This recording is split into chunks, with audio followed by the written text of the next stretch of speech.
Rajahmundry MRPS town committee నాయకుల సమావేశం నగర అధ్యక్షులు తోలేటి రాంప్రసాద్ మాదిగ అధ్యక్షతన సిమెంటరీపేట నందు నిర్వహించారు.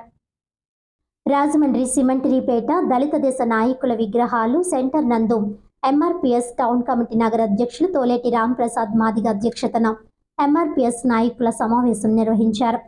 ముఖ్య అతిథిగా జిల్లా ఎంఆర్పీఎస్ అధ్యక్షుడు గెడ్డెం వినోద్ మాదిగ విచ్చేశారు. ఆయన మీడియాతో మాట్లాడారు.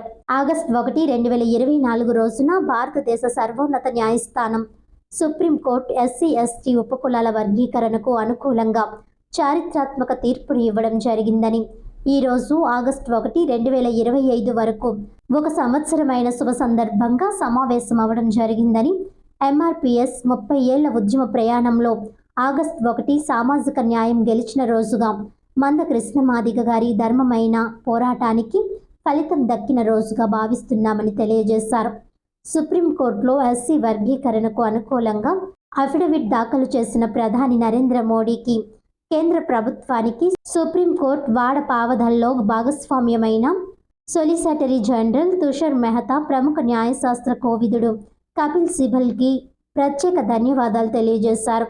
సిజేఐ చంద్రచూడ్తో కూడిన 7 జడ్జిల ధర్మాసనానికి మాదిగ జాతి యావత్ రుణపడి ఉంటుందని, 7 జడ్జిల ధర్మాసనంలో 6 జడ్జిలు ఎస్సీ ఉపవర్గీకరణకు మద్దతుగా నిలిచారని, ఒక జడ్జి బాలా ఎం త్రివేది ఆర్టికల్ 341 సవరణ చేస్తే మంచిదని త్రివేది అభిప్రాయపడ్డారు తప్ప ఉపవర్గీకరణకు వ్యతిరేకం కాదని తెలిపారు.